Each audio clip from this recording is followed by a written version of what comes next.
안녕하십니까. 오늘도 하나님을 사랑하는 마음으로 금요 예배에 함께 동참하시는 여러분들을 주님의 이름으로 진심으로 환영하고 사랑합니다. 네, 이쪽에 많이 있어가지고 놀랐습니다.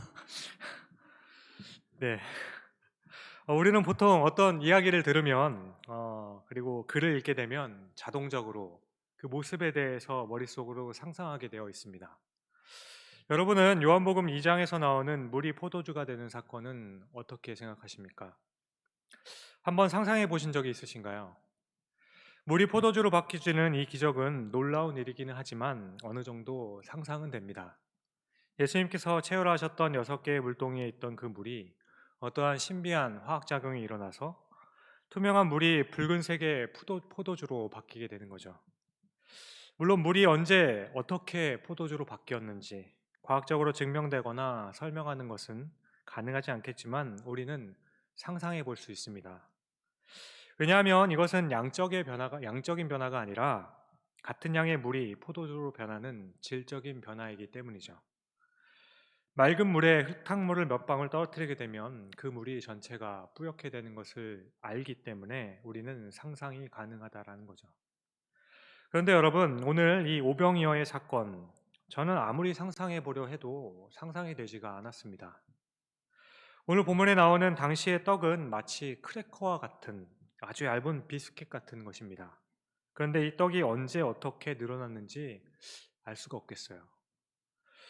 주님께서 축사하실 때 막 부풀어 올랐던 걸까? 아니면 주님이 떼어 주실 때 그 손에서 끊임없이 나오게 되는 걸까?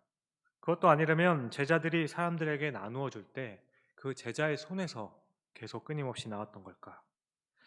이 부분에 대해서 성경에는 기록되지 않아서 잘은 모르겠지만 과연 떡과 물고기가 어떻게 늘어났을지 전혀 상상이 되지 않는다라는 겁니다. 그런데 이때 또 저는 생각하기를 이런 생각도 해봤습니다. 이왕 주시려면 축사하고 나눠 주실 때 물이 포도주로 바뀌는 게 질적인 변화였잖아요. 그럼 보리떡도 맛없는 크래커가 아닌 우리 백 목사님이 좋아하는 앙복터나 초코 소라빵 같은 걸로 바꿔주셨으면 얼마나 좋았을까라는 생각도 해보았습니다. 어쨌든 어떤 형태로 그 양이 늘어나는지는 모르겠지만 당시의 제자들은 그 장면을 보면서 얼마나 놀라고 얼마나 흥분했을까요? 오늘 본문의 배경을 먼저 살펴보면 10절에 떡을 받은 사람의 수가 5천 명이라고 했습니다. 그렇지만 여러분들도 잘 아시듯이 성경에서 말하는 이 숫자들은 어린아이와 여자를 뺀 숫자이죠. 따라서 여자와 어린아이를 포함하게 되면 그곳에 있는 사람의 수는 대략 2만 명쯤 됩니다. 그런데 13절을 보니까 남은 조각만 12바구니였다라고 해요. 그렇다면 여러분, 2만 명을 먹이기 위해서는 도대체 몇 바구니가 필요할까요? 여러분, 지금 코로나라서 하지 못하고 있지만 우리가 성례주일이나 송구영신 때 성찬식을 하면 보통 시간이 얼마나 걸리는지 아십니까?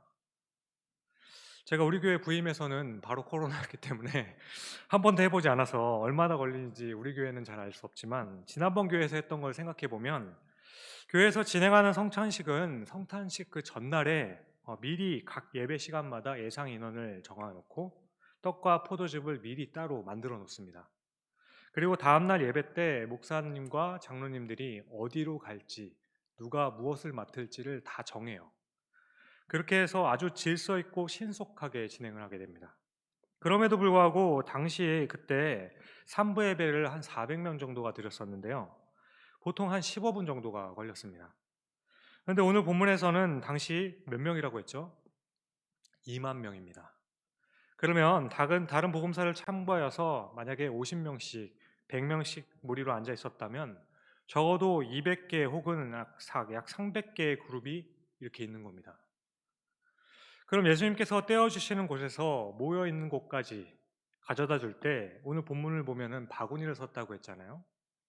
이 바구니가 100명 정도 한꺼번에 먹일 수 있는 그런 바구니가 아니었다면 떡 2번, 물고기 2번, 그리고 모자란 사람 없는지 한 번 더 해서 적어도 한 5번은 왔다 갔다 했을 겁니다. 그러니까 한 번 떡을 가져다 두고 다시 오는데 거리에 상관없이 계산해서 약 3분이 걸린다라고 생각한다면 한 그룹을 먹이는데 15분이 걸리는 거예요. 제자가 12명이니까 제자 한 사람당 25개의 그룹을 먹여야 됩니다. 그룹을 맡아야 300개의 그룹을 맡을 수가 있는 거죠. 그럼 한 그룹에 15분이 걸리니까 25개의 그룹에 가져다 주면 375분이 걸리죠. 시간으로 하면 6시간하고도 25분이 걸리는 시간입니다. 여러분, 당시가 어땠습니까? 해가 질 무렵이었습니다. 그러면 저같이 배고플 때 성질이 급한 사람들은 떡을 기다리다가 화가 나서 에이 안 먹고 만다 그러고 집에 갔던 사람들도 있을 것 같아요. 정말로 6시간이 넘게 떡과 물고기를 나누어 줬을까? 물론 아니겠죠. 어떤 특별한 방법으로 나누어 주셨을 겁니다. 그런데 여러분, 또다시 이렇게 생각해 볼 수가 있어요. 제자들이 한 뭉텅이의 떡을 가져다 주어 나누어 주는데 그 제자들 손에서 떡이 늘어나는 겁니다. 이것도 아니면 제자들은 떡을 나누어 주고 사람들을 먹는데 방금 먹었는데 그대로인 거죠. 계속 늘어나는 거예요. 하지만 여러분, 오늘 본문을 보면 제자들과 그 떡을 받은 사람들은 떡이 불어나는 것을 보고 놀랬던 게 아닙니다. 자신들이 먹었던 그 떡 때문에 놀라고 있어요. 자신들이 배부리 먹고 남은 12바구니의 떡, 그 결과를 보고 놀랬다라는 겁니다. 따라서 제자들이나 떡을 받은 사람들의 손에서 떡이 늘어난 것은 아닌 것 같아요. 그런데요, 성도님들께서는 여기까지 들으시면서도 이 오병이어의 사건이 어떻게 이루어졌는지 상상이 되시나요? 물론 저는 예수님께서 기적적으로 그 많은 사람들을 먹였을 거라고 생각합니다. 믿습니다. 물론 기적이란 것 자체가 우리의 이성적인 판단에 의한 상상에 국한되지 않는다라는 것을 알지요. 그런데 어렴풋이라도 현실적으로 이 일이 어떻게 된 것인지 상상조차 되지가 않는다는 거죠. 오늘의 상황은 다른 복음서들을 참조했을 때 예수님의 설교가 길어지면서 해가 기울어지니 어두워져서 제자들이 사람들을 걱정하게 됐죠. 그래서 제자들은 예수님께 이제 사람들을 돌려보내서 각자가 음식을 사서 먹게 합시다라고 예수님께 말합니다.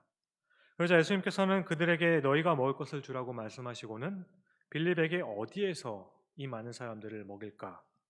양식을 구할 수 있는지를 물어보시죠.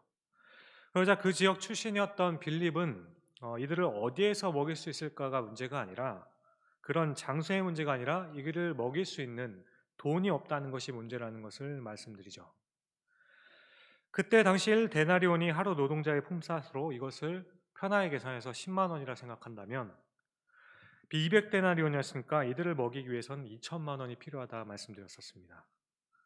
빌립은 주님에게 우리에게는 그러한 돈이 없다라고 이야기를 했어요. 그러자 예수님께서는 그럼 사람들한테 가서 먹을 것이 좀 남은 사람이 있는지 찾아보라고 하죠.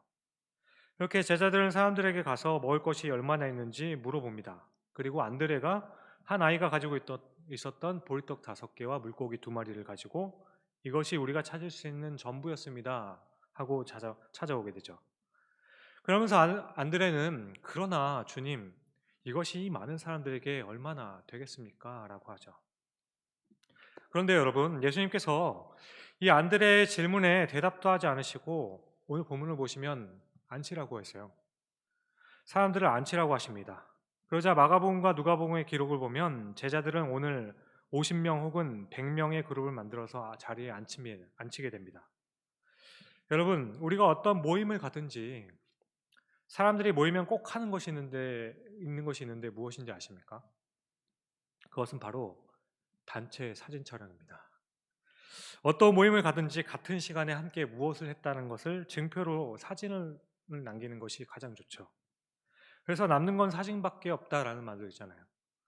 그런데 문제는 대부분의 사람들은 이 시간을 참 귀찮고 힘들다고 생각을 하죠.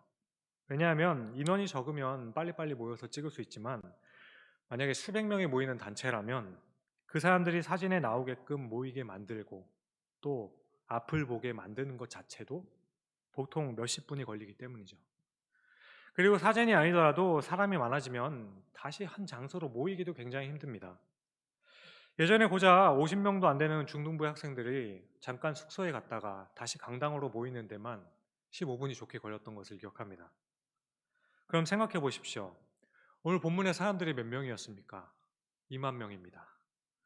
이 사람들을 50명 혹은 100명씩 자리를 모아서 앉히는데 얼마나 걸렸을까요? 그냥 주위에 있는 사람들이 모여서 손시독하게 50명 50면 딱 됐다. 너네 앉아. 100면 됐다. 너네 딱 앉아. 이렇게 했을까? 참 좋았겠죠, 그러면. 근데 이건 군대에 가서도 안 됩니다. 그렇게 말 잘 듣는 사람들은 없어요. 제가 만약에 이 시간에 여러분 지금 10명씩 그룹을 지어서 잠깐 모여 주십시오. 이렇게 하면 어떻게 될까요? 가족이나 자기랑 친한 사람들이랑 같이 앉으려고 누가 일로 온나? 네가 온나? 막 이러면서 난리가 나겠죠. 게다가 모인 사람들이 다 배가 고프다는 것을 생각해 보십시오. 배가 고프면 어떻게 됩니까?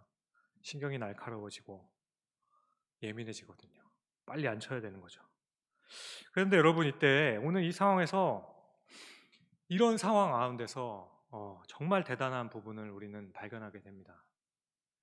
여러분 예수님의 제자들 정말 믿음이 대단하지 않습니까? 왜냐하면 제자들은 예수님과의 대화를 통해서 자신들에게는 이들을 먹일 만한 양식이 없다는 것을 알고 있었습니다. 게다가 예수님께서 이 무리들을 어떻게 먹이실지 그 계획조차 몰랐어요. 제자들은 보리떡 5개와 물고기 2마리가 자신들이 가지고 있던 전부라는 것을 알고 있었습니다. 그런데 예수님께서는 제자들에게 50명, 100명씩 앉히라고 하신 거예요. 그렇다면 제자들은 기적에 대한 기대가 전혀 없이 그 계획도 모르고 있었다면, 우리가 오늘 제자들의 모습을 보며 깨닫게 되는 것이 있다면, 제자들이 예수님의 명령에 순종했던 것은 예수님을 전적으로 정말 인격적으로 신뢰를 했다라는 겁니다. 제자들은 비록 예수님께서 어떻게 하실지는 모르겠지만 예수님께서 하라고 하시니까 그냥 순종하게 된 거예요. 물론 예수님께서 하시리라는 그 믿음과 신뢰가 있었기 때문에 가능한 일이었겠죠. 그러나 현실적으로는 눈앞에 보이는 것이 2만 명입니다. 그리고 우리가 가진 거는 보리떡 5개와 물고기 2마리 뿐이에요. 그래서 이해가 되지 않아 설레기보다는 앉히면서도 굉장히 불안했을 겁니다. 어쩌면 제자들 중에 저와 같이 조금은 이거 어떻게 먹이냐고 궁시렁대는 제자들도 있었을 거라 생각합니다. 아니 차라리 보리떡 5개와 물고기 2마리가 없이 그냥 예수님께서 사람을 앉히라고 하셨다면 제자들은 이 사람들에게 예수님 하실 말씀이 더 있는가 보다라고 생각할 수 있겠죠. 혹은 그렇게 앉아있는 사람들에게 간곡하게 설득하여서 그냥 각 그룹에 앉아있는 사람들끼리 혹시 남은 음식 있다면 그룹끼리 좀 나눠 먹으십시오. 이렇게 이야기하겠나 싶었다 생각할 수도 있습니다. 하지만 보리떡 5개와 물고기 2마리밖에 없다는 것을 아셨음에도 불구하고 사람들을 편하게 앉히라고 하셨을 때 제자들은 이들을 앉히면서 어떤 생각을 했을까요? 너무 불안하지 않았겠습니까? 왜 이러시는 걸까? 우리가 갖고 있는 거 보리떡 5개와 물고기 2마리밖에 없는데 이것 나누어 먹자고 이 2만 명의 사람들에게 배고픈 가운데 말하게 되면 어떻게 될까? 아마도 그런 불안한 마음들이 있었을 텐데 제자들은 주님이 그냥 시키는 대로 합니다. 이것은 정말 굉장한 믿음이라 생각합니다. 어쨌든 예수님께서 보리떡 5개를 가지고 감사 기도를 하셨죠. 오늘 본문의 요한은 사람들에게 나누어 주었다고 하지만 다른 복음서들을 종합해서 볼 때는 예수님께서 직접 그 무리들을 찾아다니면서 주시지는 않은 것 같아요. 제자들에게 나누어주고 나눠주게 했겠죠. 그리고 제자들은 그것을 가지고 가서 다른 사람들에게 나누어 줬을 겁니다. 이미 말씀드린 것처럼 언제 어떻게 이 떡들이 늘어나게 됐는지는 우리는 알 수가 없습니다. 만약 제가 그 자리에 제자의 한 사람으로 같이 있었다면 정말 엄청난 충격을 받았을 겁니다. 사람들에게 떡을 나누어 주는 일이 너무 신기하고 너무 흥분이 되었을 거예요. 그런데 2만 명이 먹을 수 있을 만큼 충분하게 나누어 줍니다. 그렇게 요한은 오늘 본문에서 제가 제일 좋아하는 표현을 사용하죠. 11절이죠. 떡도 물고기도 그렇게 그들의 원대로 주시니라. 먹고 나면 항상 허전한 저에게 늘 배고프다고 생각하는 저에게 원대로 먹어보는 게 소원인 저에게 가장 좋은 말씀이죠. 물론 그렇게 먹다 보니 제 살이 어느덧 15kg나 쪄서 지금은 조금 여기저기 아파하는 것 같아서 운동을 하면서 좀 빼고 있긴 하지만 어쨌든 그렇게 원대로 주시는 주님이 너무나도 좋습니다. 그렇다면 원 없이 먹었다는 가장 확실한 증거는 무엇일까요? 바로 먹고 남기는 거죠. 더 이상 먹을 수가 없어서 남기는 것을 정말 원 없이 먹었다라고 표현합니다. 오늘 본문을 보면 볼떡 5개로 시작해서 2만 명이 먹었는데 남은 것이 12바구니에 남습니다. 4개의 복음서 모두가 다 남은 것이 12바구니라고 하여서 이것은 확실한 기적이었음과 모든 사람들이 다 배불리 먹었다는 것을 강조하고 있는 겁니다. 저는 이 12바구니에 남은 떡은 또 어떻게 했는지 궁금하기도 했습니다. 쟤들이 한 바구니씩 나눠 가졌을까? 아니면 거기 있는 사람들에게 먹으라고 그냥 집에 싸주었을까? 먹는 것에 민감하다 보니까 궁금한 게 너무 많아졌던 것 같습니다. 아무튼 이 12바구니의 떡이 어떻게 됐는지는 제가 모르겠지만 이때 이 남은 것을 두고 다른 복음서에서는 기록이 없지만 유일하게 요한복음에서만 기록되어 있는 예수님의 명령이 하나가 있어요. 바로 12절이죠. 그들이 배부른 후에 예수께서 제자들에게 이르시되 남은 조각을 거두고 버리는 것이 없게 하라 하심으로. 요한만이 이 기록을 하고 있습니다. 제자들은 남은 조각들을 버리지 않고 다 거두어 들었더니 12바구니에 찼다라고 요한이 증언을 하고 있죠. 예수님께서는 평소에도 워낙 음식 남기는 것을 싫어하셔서 배고팠던 사람들이 배부르다고 음식을 소홀히 여기는 것을 못하도록 명령하신 것일까? 그래서 남은 것이 버림이 되지 않도록 하라고 말씀하셨다고 주장하는 학자들도 있습니다. 아마도 그럴 거예요. 음식을 남기는 것은 좋은 것이 아니니까요. 그래서 저는 지금 살을 뺀다고 자제하고 있지만 모든 음식을 아주 깔끔하게 남기지 않는 우리 하영태 목사님을 존경합니다. 풍성하고 넉넉하다고 해서 귀한 줄을 모르고 낭비하거나 그것조차 없어서 힘들어하는 사람들을 배려하지 않는 것은 옳지 못한 행동입니다. 그런데 요한이 단순히 음식을 낭비하지 말아라, 음식 그렇게 함부로 버리지 말라, 이런 의미에서만 이 말씀을 의도적으로 전하고 있었을까요? 물론 별뜻 없이 예수님께서 하신 말씀을 적어 놓은 것일 수도 있습니다. 그러나 요한복음의 특징을 생각해 볼 때 예수님께서는 모든 기적을 통해서 하나님께서 우리에게 주시는 그 생명의 풍성함에 대해서 말하고자 하는 영적인 의도가 항상 담겨 있었습니다. 그리고 하나님께서 주시는 그 풍성한 은혜와 생명의 풍요로움을 소홀히 여기지 말라는 의미도 오늘 말씀에 포함되어 있다는 거죠. 사실 요한복음에서는 하나님께서 주시는 그 생명의 풍성함과 풍요로움에 관해서 아주 자주 언급을 합니다. 요한복음 2장 가나 혼인잔치에서도 물이 포도주로 바뀌어서 주셨을 때 사람들은 이전에 마시던 포도주보다 훨씬 더 최상의 포도주를 맛봤다고 주인을 칭찬했습니다. 물론 이것이 하나님께서 우리에게 언제든지 무엇이든지 최상의 것을 주신다는 것은 아니에요. 하지만 물을 더 좋은 포도주로 바꾸어 주신 이 사건은 하나님께서는 우리에게 그 어떤 것과도 비교할 수가 없는 하나님께서 주시는 생명의 풍요로움이 있다는 사실을 기억하라고 말씀하시는 겁니다. 지나치게 우화적으로 들리지는 않을까 생각될 수도 있겠지만 요한복음은 이런 해석도 가능이 됩니다. 그러니까 요한복음에서는 예수님 자신을 물 혹은 떡 그리고 문 같은 것으로 비유를 하셨죠. 이것들을 통해서 예수 그리스도가 생수이고 자신이 바로 생명의 떡이심을 강조하신 것처럼 또 주께서 주시는 그 생명의 풍요로움과 주께서 주시는 그 생명을 아무 값없이 거저 주심에 대해서 강조하시고 있는 것처럼 오늘 오병이어의 사건에서도 그 풍성함과 거저 주심이 주제라고 해석할 수 있다라는 거죠. 따라서 버리는 것이 없게 하라는 이 말씀은 거저 주신 놀랍고 풍성한 은혜라고 해서 결단코 싸구려 은혜로 여기지 말아야 한다는 것을 이야기하고 있다는 거죠. 사랑하는 성도 여러분, 오늘 예수님께서 말씀하신 버리는 것이 없게 하라 이 말씀은 하나님께서 주시는 그 풍요로운 은혜와 거저 주시는 그 은혜를 우리가 누리며 살아갈 때 그것을 너무 가볍게 생각하거나 소홀히 여겨서 싸구려로 만들지 말라는 말씀입니다. 왜냐하면 현재의 고난은 장차 우리에게 나타날 영광과 비교될 수 없기 때문이고 우리가 이제 여러 가지 시험으로 말미암아 잠깐 근심하게 되지 않을 수 없으나 오히려 크게 기뻐할 수 있기 때문입니다. 우리가 이 세상을 살아가면서 겪게 되는 상처와 여러 가지 고난과 아픔들, 그 고난을 결코 가볍게 여길 것은 아니겠죠. 하지만 그래서 그 고난과 상처 때문에 우리의 그 삶의 무게로 인하여서 우리가 누리게 될 그 생명과 복음의 그 은혜를 마치 하루 배불리 먹으며 없어질 양식처럼 여기지 말라는 것입니다.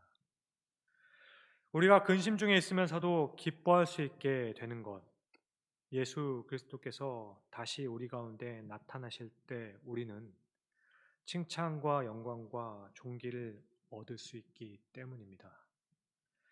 하지만 너무나도 애석한 것은 현대를 살아가는 우리는 이 은혜의 풍성함을 낭비합니다. 우리는 하나님의 은혜를 이야기하고 그 하나님께서 우리에게 거저 주신 은혜를 매번 이야기하고 고백합니다. 하나님께서는 우리를 무조건 용서하셨고 또 사랑하셨다는 것을 고백하지만 정작 은혜가 필요할 때에는 그 은혜를 피해버릴 때가 많다라는 거죠. 그러니까 우리는 고난을 당하고 힘이 드는 일이 생기게 되면 이상하게도 그 은혜를 붙들려고 하는 것이 아니라 오히려 그 낙심한 마음으로 자꾸만 주님을 외면하고 이 교회에 오는 것을 피하려고 한다라는 거예요. 사랑하는 성도 여러분, 아무리 풍성해도 소중한 것을 낭비하면 안 되는 겁니다. 우리가 받은 그 생명의 은혜를 상처와 고난 때문에 잊어버리는 것은 우리가 받았던 그 생명의 은혜를 낭비하고 있는 겁니다. 여러분, 우리가 받은 그 생명의 은혜로 인해 얻을 수 있는 이 기쁨을 이 땅을 살아가는 동안에 누리지 못한다고 하여 구원을 받지 못하는 것은 아닐 겁니다. 그러나 그 구원의 기쁨을 누리지 못하는 것은 우리가 받은 그 은혜를 낭비하고 있는 거예요. 특히 요한복음에서 3장과 15장, 16장, 17장에서 이렇게 네 번이나 주님께서는 우리의 기쁨이 충만하게 되기를 원한다라고 말씀하십니다. 그러니 사랑하는 여러분, 주님은 우리가 이 땅에 살아가면서 주 안에서 한없는 기쁨을 누리시기를 원한다는 거예요. 그러므로 오늘 떡을 만들어 주셨던 그 주님은 그 배불리 먹었던 떡보다는 그 떡을 만들어 주신 주님 때문에 기뻐하시기를 원했다라는 거죠. 그러니 지금 우리도 마찬가지입니다. 우리는 이 땅을 살아가는 동안에 반드시 필히 고난과 아픔을 경험하게 됩니다. 그럼에도 불구하고 오늘 주님께서는 그 고난과 어려움 가운데에서 힘들고 어렵겠지만 그 가운데서 그리스도의 은혜를 기억함으로 고난을 극복할 수 있기를 바란다라고 말씀하고 계신다라는 거죠. 여러분, 이것을 극복하지 못하는 것은 은혜를 낭비하고 있다라는 겁니다. 제가 예전에 고등학생 때였는지 대학생 때였는지 언제인지는 잘 기억이 나지 않지만 KBS 1채널인 것을 제가 기억합니다. 선교 관련 영상을 본 적이 있는데요. 그때 어떤 이야기가 나왔냐면 중동에서 이슬람 사람들에게 선교를 하는 선교사님 이야기를 본 적이 있습니다. 이 선교사님은 한 8년 정도를 이슬람을 위해서 선교를 하셨는데 그 지역 사람들을 많이 섬겼다고 합니다. 이슬람 문화권에서 예수님을 전한다는 건 정말 어려운 일이잖아요. 예지간에 친해지지 않고서는 가족같이 지낼 수가 없고 가족처럼 지내지 않고서는 예수님의 이름조차 꺼낼 수 없는 곳이 바로 이슬람 문화권이죠. 이렇게 한 가정을 열심히 섬기고 같이 가족같이 지냈던 선교사님이었는데 1년 전 어느 날 그러니까 그 한 7년을 같이 지냈던 자신이 섬겼던 가족이랑도 제법 가족같이 지냈던 그래서 엿보아서 기회를 엿보아서 이제 예수님을 전해도 될 것 같다라는 확신이 들었다라고 합니다. 그런데 그렇게 하루는 굳게 마음을 먹고 저녁 식사를 초대를 받아서 가게 되었다라고 해요. 그런데 그날 하필이면 그 가족의 친척들이 같이 모이게 되었습니다. 이렇게 이야기를 나누다 보니까 어쩌다 보니까 자신의 정체가 드러나게 된 거예요.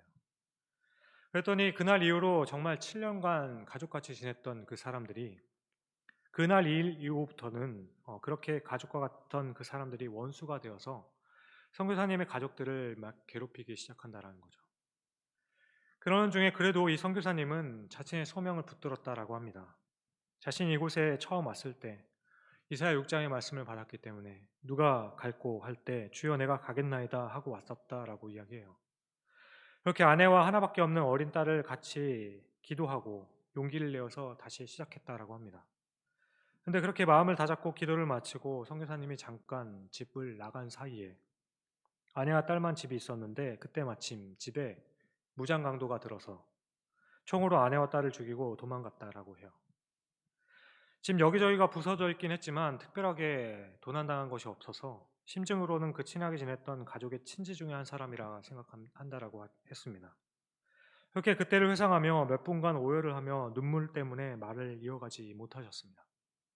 그리고 다시 이야기를 하셨어요. 그로부터 이제 1년이 지났을 때 이 인터뷰를 하게 되었다라고 했습니다.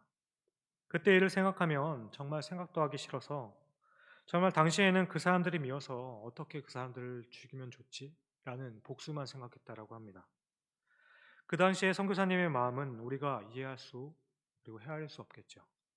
그런데 그렇게 고민하고 낙심했던 때에 그래도 기도했다라고 합니다.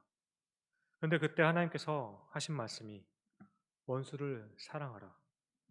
나는 너를 위해 모진 고난과 십자가의 저주를 받으며 죽었는데 사랑해라 라고 하셨다라고 합니다.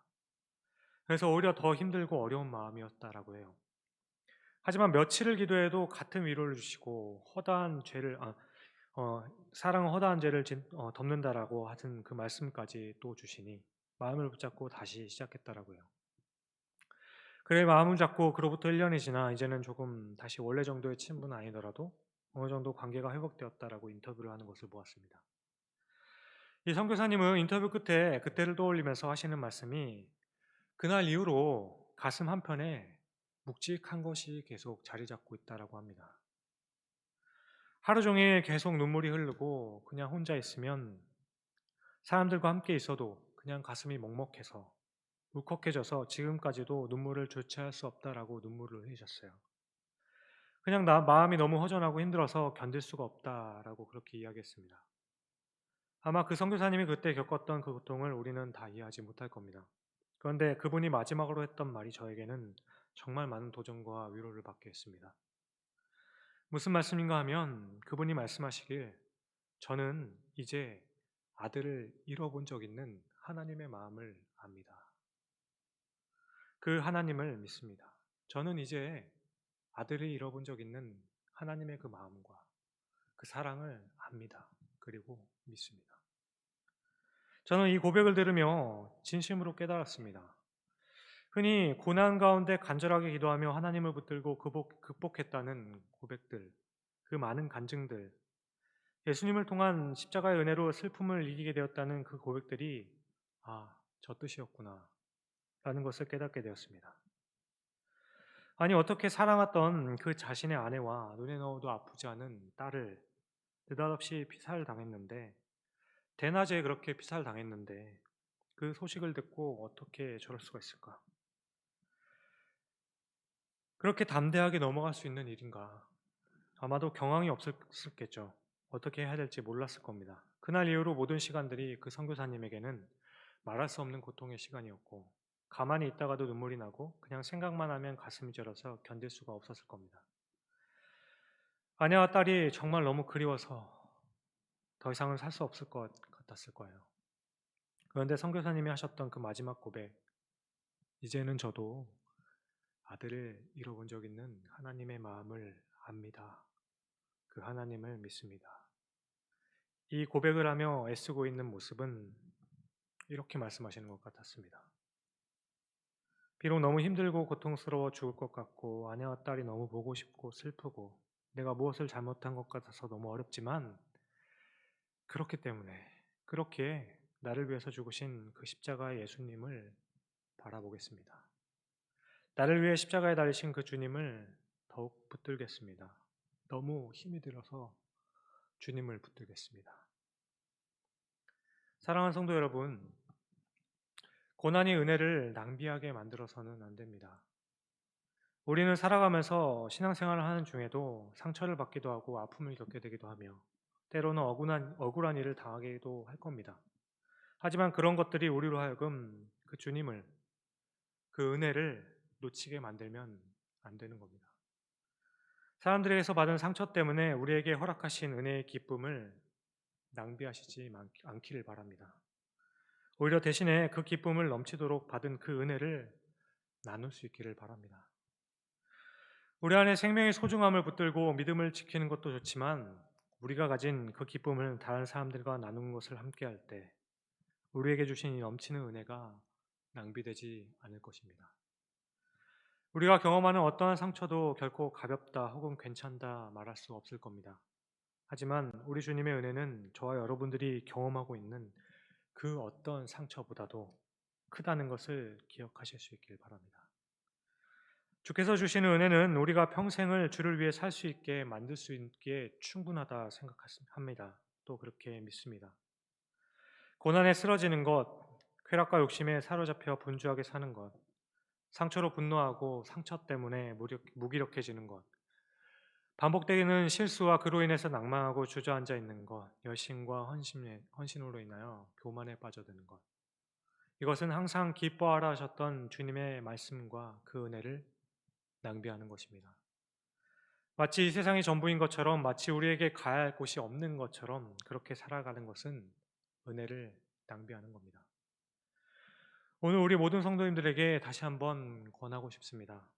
오직 그 은혜 때문에 맡은 바 충성을 다하시고 그 은혜로 일하시고 그 은혜를 위해서 섬길 수 있기를 바랍니다. 그런즉 이제는 내가 사는 것이 아니요 오직 내 안에 그리스도께서 사시는 것이라. 이제 내가 육체 가운데 사는 것은 나를 사랑하사 나를 위하여 자기 자신을 버리신 하나님의 아들을 믿는 믿음 안에서 사는 것이라. 그리스도인의 삶을 살다 보면, 믿는 사람들이 있는 교회를 다니다 보면 때로는 낙심이 되기도 하고 때로는 화가 나기도 하고 때로는 억울하기도 할 겁니다. 하지만 그러한 상황이 여러분들의 그 열심을 멈추게 하는 것이 아니라 오히려 그렇기에 더 은혜를 붙들려는 그 마음이, 그 상황이, 그런 갈급함이 있기를 간절히 소원합니다. 이 은혜를 낭비하지 마세요. 말씀을 맺습니다. 주 안에서 한 형제와 자매가 된 우리 사랑하는 성도 여러분, 우리들의 삶 속에서도 우리는 왠지 모르게 이미 말씀드렸던 것처럼 정말로 주님의 그 은혜가 필요할 때, 주님의 은혜를 멀리할 때가 있습니다. 하지만 우리는 그럴 때 받았던 은혜를 다 잊어버리고 그 은혜를 싸구려의 은혜처럼 그냥 그렇게 낭비해 버리는 경우가 있을지 모르겠습니다. 주님께서 우리의 죄를 끝없이 용서하신다고 해서 사랑의 하나님께서는 100번이고 1000번이고 나의 죄를 용서할 것이니 이 은혜를 알기에 그냥 마음대로 사는 것은 은혜를 낭비하는 겁니다. 주님께서는 우리 곁에 늘 계시기에 단 한 번도 우리를 떠나지 않으시고 버리시지 않을 것이기 때문에 그렇다고 그 하나님을 우리가 소홀히 여기는 것이 과연 맞겠습니까? 오늘 예수님께서 말씀하신 남은 것을 다 거두어 버리는 것이 없게 하라는 이 말씀은 우리가 받은 은혜를 기억하라는 겁니다. 오늘 말씀은 은혜로 살 수 있다고 하시는, 오늘 말씀을 듣는 하나님께서 우리 믿는 사람들에게만 주시는 위로의 말씀인 겁니다.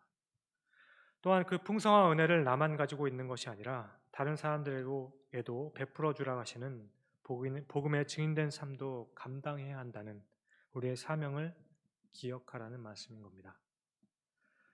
우리 사랑하는 성도 여러분, 다시 우리 받은 은혜를 기억하고 늘 감사로 또 한 주를 살아내실 수 있기를 주님의 이름으로 간절히 축원드립니다. 기도하시겠습니다.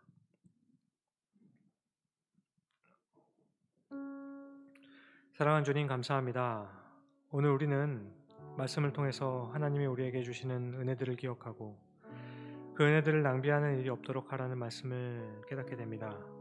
오늘 살아가는 우리가 많은 고난과 아픔 그리고 어려움들로 인해서 우리의 여러 가지 상황 때문에, 욕심과 그 고집 때문에 눈이 가리고 마음이 어두워져서 우리에게 주신 은혜를 잊어버리지 않게 하여 주셨고 늘 그 은혜를 붙들고 다시 일어설 수 있게 하여 주시옵소서. 주님을 늘 의지하는 우리가 될 수 있게 하여 주시옵소서.